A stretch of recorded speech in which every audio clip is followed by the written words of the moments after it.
Black fungus cases on the rise. Use steroids judiciously, warn doctors. Can steroid misuse be fatal? Top doctors voice concerns.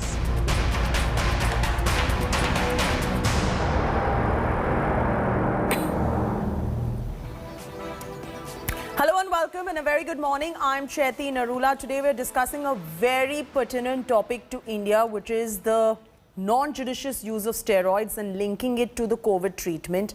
India is battling at the moment, as you know, with the pandemic, and it's a deadly wave, we say.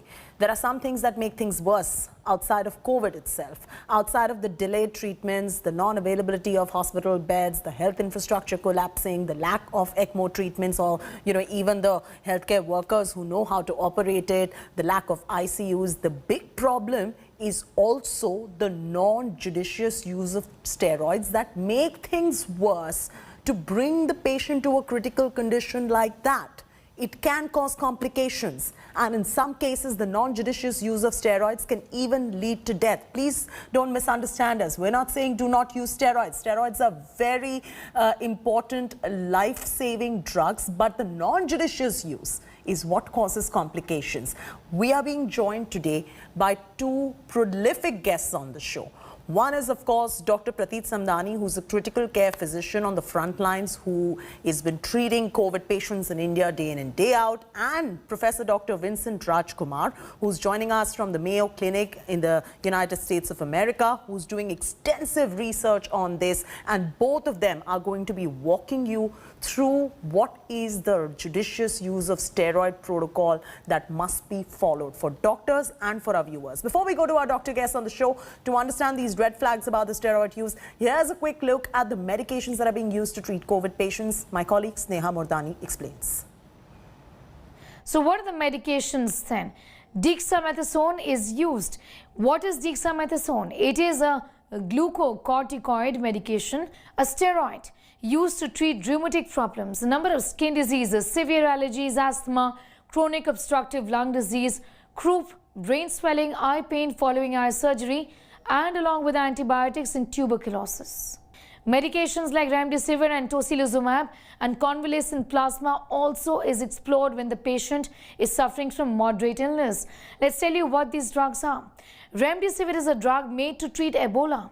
It's a broad-spectrum antiviral medication. Tocilizumab is also known as atezolizumab, is an immunosuppressive drug mainly for the treatment of rheumatoid arthritis. All right, Professor Dr. Vincent Rajkumar from the Mayo Clinic, Dr. Prateek Samdani, welcome to the show. Thank you for taking the time out. And Dr. Rajkumar, I know it's very late for you right there in the US, but thanks for doing this for us. Dr. Rajkumar, I was going through my Twitter feed and doom scrolling, and I came across that tweet of yours that really stood out, that prompted me to really do the show, and my multiple conversations with Dr. Prateek Samdani also about the non-judicious use of steroids. Now, with black fungus cases, or the mucormycosis cases on the rise in India.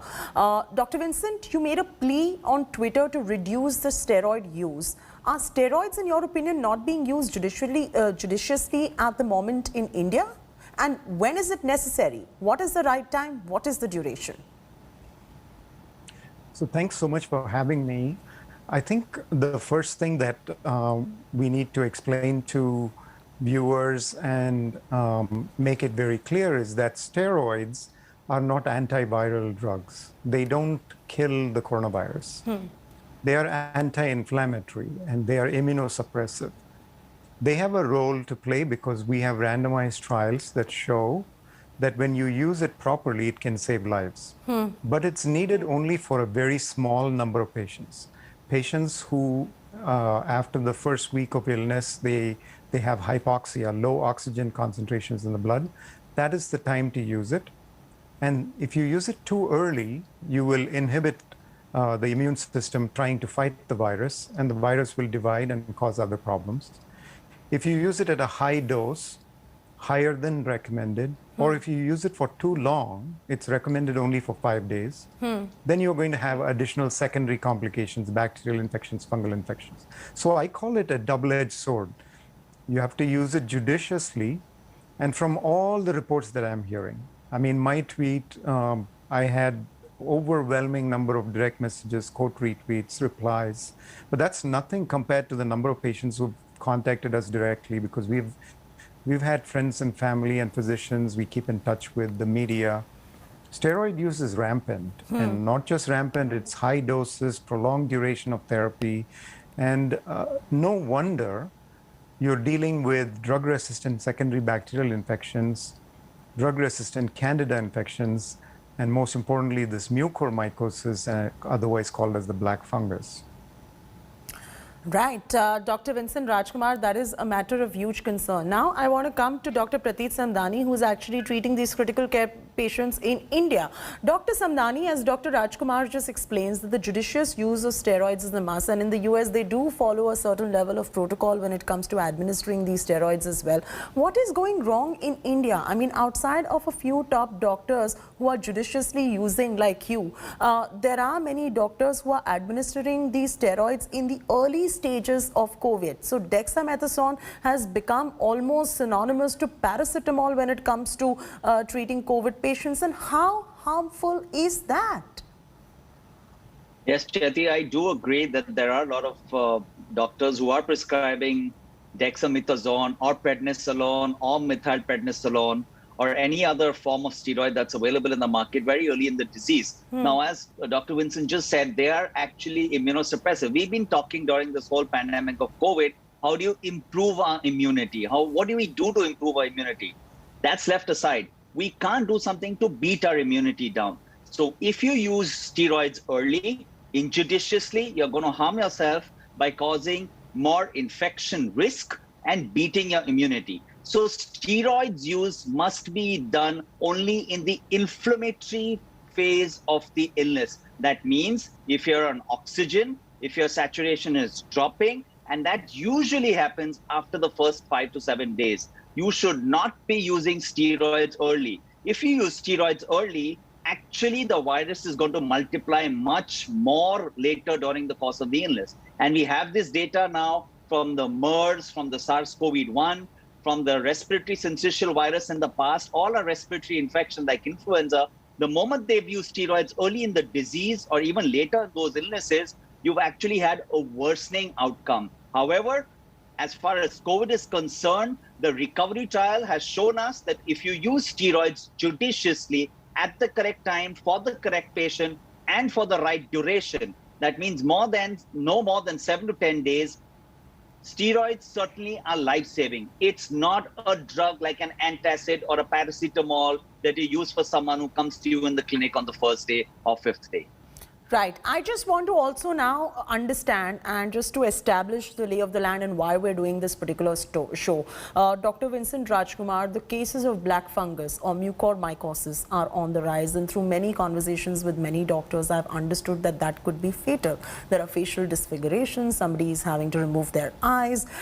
There is a whole host of multiple doctors that are required to even treat a black fungus cases, a patient. If you could explain black fungus, mucormycosis, and the fact that this is probably a result of the non-judicious use of steroids in our country.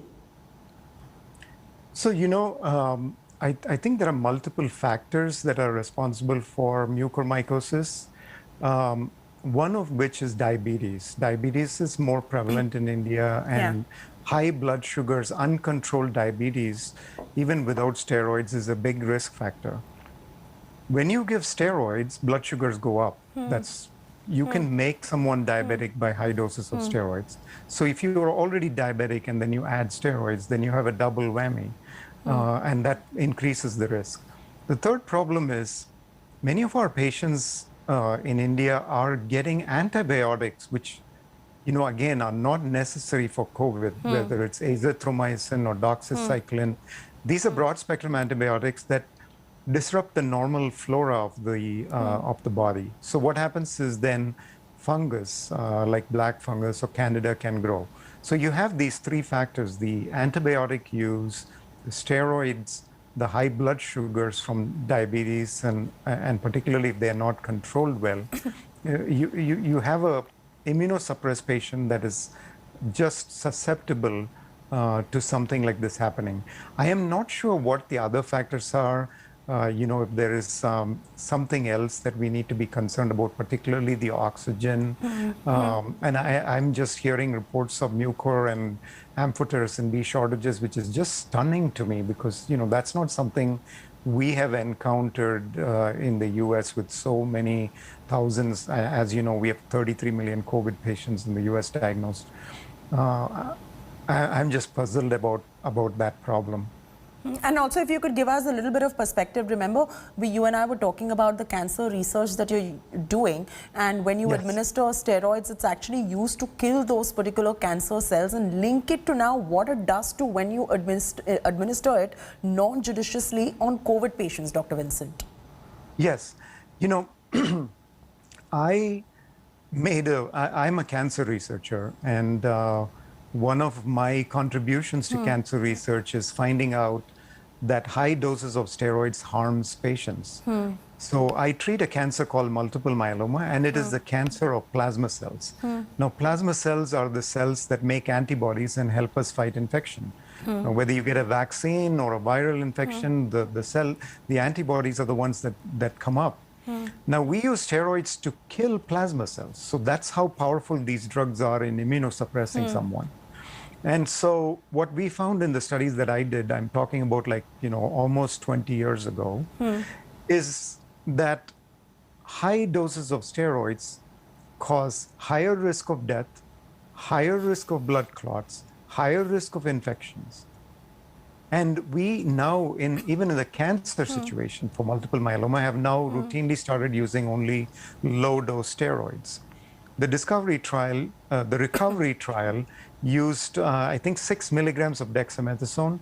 Sometimes if dexamethasone is in shortage, they use visolone or prednisolone or solumedrol, and there are equivalent doses. But what the doses I'm seeing sometimes are 5-10 times higher, and for much longer duration, and that's where the problems happen. Absolutely. Dr. Prateek Samdani, what is happening in India at the moment? How bad would you think black fungus is? Could you speak a little bit on the suppression of immunity and other fatal secondary infections due to steroid misuse? Well, I'll give you an example. I was seeing one of the governments, and I do not want to name, they were giving out these packets of paracetamol and zinc and vitamin C and everything to people who have mild doses of steroids, and I was shocked to find out that there was dexamethasone in that, because without medical supervision you can't just give out steroids. It's just going to make the condition worse. So that's true. Giving steroids is definitely harmful, although steroids are physiological. You require steroids normally, and everyone produces steroids, and it's a life-saving drug in the correct circumstance. As we spoke about the recovery trial, I'd also like to tell our viewers the equivalent doses of dexamethasone to the other steroids. So 6 milligrams of dexamethasone is equal to 40 milligrams of prednisolone, is equal to 150 milligrams or 160 milligrams of hydrocortisone, is equal to about 32 milligrams of methylprednisolone. Now, this equivalence is very, very important. You can't use a drug 5 times its recommended course, or you're going to cause serious infections, bacterial and fungus. You asked me which are the fungal infections that are common post-immunosuppression. Commonest is Candida. Candida is a normal fungus and very commonly found in the oral cavity, in the mouth. It can be found anywhere else. On the skin, that's a very other common site. You have non-Candida infections, which are common again in the skin, in the blood, in the urine. You have aspergillosis, which is a common fungus, which is actually present everywhere, but you don't take it inside, or it doesn't infect you because your immune system is robust, and that predominantly affects the lungs. You have mucormycosis, you have pneumocystis carinii or PCP, which is also a fungus, and you have mycetoma. These are the common fungi that we see in immunosuppressed patients. And are these all drug resistant, Dr. Samdani? Many of them. So if you see aspergillus, is actually there's a variant called drug-resistant aspergillus. That's how common it is. Now, let me tell you why mucor is more common in diabetics. And if, India is like the capital of diabetes. And something that's really stunning is that the rest of the world also has an increased risk of diabetes, and they're more diabetics, but the incidence of mucor is low in them. And one of the corollaries is there's a massive use of a drug called statins. These are cholesterol-lowering drugs, and it's found that they actually inhibit the growth of mucor. Also, mucor or rhizo has a enzyme, and it's called ketone reductase, which is very prevalent in sugary sweet medium or in diabetic patients. So the moment you have diabetes, which is uncontrolled, you have an acidic environment, you have a dry atmosphere, mucormycosis is very common, seen in diabetics, patients with malignancies, seen with patients who are in immunosuppressive therapy, seen in patients with lung transplant or any other solid transplant, more hematological malignancies, also seen in patients with burns, etc., etc. So this is very, very common. Right. So, Dr. Samdani, then how many weeks of steroids for moderate COVID, and what is the protocol for comorbid patients? Because from what I'm understanding from both of you is that the non-judicious use can actually be fatal. Let me not mince my words here. So I would recommend a maximum of 10 days of steroids at the equivalent doses that I've said. No more than that. See, we use steroids in patients who've got bacterial infections, who are in a state of shock because of sepsis. But patients usually with COVID-19 don't have this kind of shock where you require prolonged use. So it's just to get the inflammatory response down, and a maximum of 10 days. And it's very clear patients who are in the inflammatory response phase of COVID-19 and who require oxygen are the only candidates where steroids should be used. Dr. Vincent, so many SOS calls that we end up getting as well. Most of these patients are the ones who we understand from the receiving doctors of the ECMO treatment or the ICU beds where they're receiving these patients, going on to tell us that, you know, these are the patients who, and we're helping just patients out when, you know, people reach out to us or whatever, and many of my other friends are also doing that. They just say that this patient could have been saved if this particular steroid was not given for this particular period of time, and they go to these receiving hospitals after the damage is already done. So after the damage is already done, what is your advice to mucormycosis patients' family, how treatable it is? Is there any kind of light at the end of the tunnel? You know, it's very difficult to treat. So prevention is the best step for cure. And I think as, you know, we have to make it clear not only to patients and the general public, but also to physicians. Listen, the first week, the virus is dividing. We don't have good antivirals. So all we can do is paracetamol and try to control, you know, patients' hydration and keep them home. The second week, when there is lung involvement, the reason we give steroids is we think that the body is trying to fight the infection and it's acting a little overboard. The immune system is responding a little too much, and that's causing lung damage. Therefore, we use steroids just temporarily. 5 days is what they used in the recovery trial, maybe 7-10 days maximum. And then you stop, because at that point, all you're doing is to tone down the immune system so that there's not much lung damage. If you continue it longer and you end up with a drug-resistant bacterial infection or a drug-resistant candida, or worse, this mucor, then it's very, very difficult. Mucor requires surgical excision. It requires Amphotericin B, which is a antifungal drug, which has its own list of side effects. And so you don't want to get into those circumstances. You can treat it, but it's going to be very difficult. Dr. Samdani, if you could explain the side effects of these steroids when it comes to tocilizumab, dexamethasone, and you see so many of these pleas coming out saying that we need this drug is not available, we have to make it happen right now. But if you could also explain the side effects of the non-judicious use of these particular life-saving steroids when it comes to drug-resistant mucor, drug-resistant candida, drug-resistant bacteria, and the muscle weakness and high blood sugar that usually follows. So what are the commonest side effects of steroids? Now, when I say this, it doesn't mean that a patient who's got steroids will get them, but there's a higher chance he'll get them. One is infection, as we've discussed over the last 20 minutes. Risk of infection, bacterial fungus, very, very high. Second is you can get superadded protozoal infections like amoebic infections in the colon, because all the gut is completely suppressed and there's a risk of getting that infection. You have neuropsychiatric problems like psychosis, which is very, very common when you use steroids for a longer period of time. You, of course, have increased risk of getting diabetes, blood pressure, prolonged use. And when I say prolonged, it doesn't mean 10 days and 15 days. But if you're on steroids for a very long period, your bones can become weak. You can get osteoporosis. You can get eye problems with steroids. You have endocrinological problems like sugars, as I said, and local side effects. If you take oral steroids, you can get GI upsets like gastritis, ulcers, and bleeding. Skin thin, the skin becomes papery and thin. That's another common side effect. So steroids have a lot of side effects. What about the interleukin 6 inhibitor? Sorry, you asked me about tocilizumab. No. So that covers it. I guess tocilizumab is also a type of a steroid, if I'm not mistaken. You can correct me if I'm wrong there. It's an interleukin 6 inhibitor. So Okay. it, again, beats the immune system, yes. Right. So Dr. Samdani, what I wanted to understand and put it out there is that steroid is not a villain.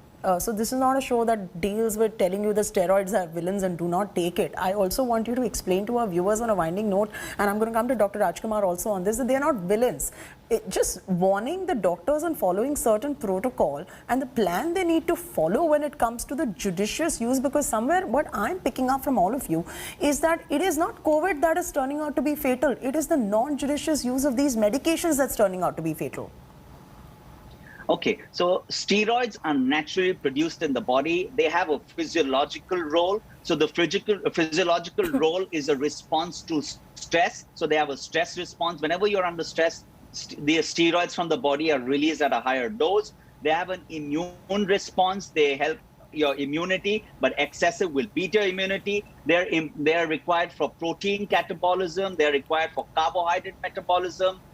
They're required for electrolyte balance, and they're also required for behavioral changes. So those are the physiological roles. But the side effects, as we said, are all those we've spoken about. And I want to tell one thing that's very, very important. We spoke about steroids, we spoke about prolonged steroids, injudicious use, but in the ICUs, as I said 10 minutes ago, that this fungus, the rhizopus or the mucormycosis, actually is prevalent in dry air. So whenever you use oxygen, whether it's high flow, nasal cannula, any other form of oxygen in the hospital or ICU, you must make sure that the oxygen is actually it's humidified with distilled water. And distilled water humidification is very, very important, because moment there's dryness, the other thing that I tell my ICU patients is to actually use a saline douche in the nose twice a day so that the nasal passage remains moist. Absolutely. And Dr. Vincent Rajkumar, is that the last advice that you'd like to give out to our viewers, to the doctors who are watching this broadcast as well? One, on the steroid usage, telling them that it is not really COVID that may just end up killing you, but it is the non-judicious use of steroid and the hygiene protocol that needs to be followed so that you don't fall prey to mucormycosis. So, I want to be clear here, though. Steroids are life-saving.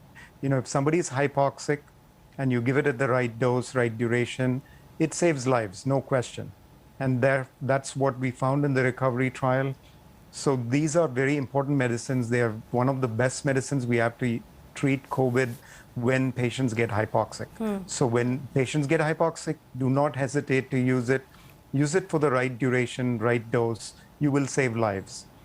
I don't know how many extra lives are being lost because of steroids on top of COVID, but I won't want to blame everything. But one thing you want to keep in mind is, if you take 100 people who get COVID, who have symptoms, the mortality rate overall, symptomatic COVID, is only about 2%. However, when the healthcare system is overwhelmed, whether it be New York or New Delhi, we've seen then the mortality rate goes to 10, 20%, because patients need oxygen, patients need care, patients need to be monitored very carefully, and an overwhelmed healthcare system is not able to do that. Steroids that are used indiscriminately add to that. You're having a third factor now. You have COVID, your overwhelmed healthcare system, and then you have the antibiotics that are not necessary and the steroids that are in inappropriate doses or duration or time. It combines together to give you this outcome, which is much worse than COVID itself. Absolutely. I'm completely out of time at the moment. In fact, I've gone over. But, I thank you very much, Dr. Vincent Rajkumar and Dr. Prateet Samdani. This is a very important show in public interest on the non-judicious use of steroid at the time when we're seeing overwhelmed healthcare systems in our country, delayed treatments. To add to it, non-judicious use of steroids can be a recipe for disaster, and hence You've heard it from the top doctors right here on what the judicious use of steroids should be. I thank you very much for joining us, guiding our viewers, guiding other doctors who are watching as well. On that note, it's a wrap from me, Chetty Narula.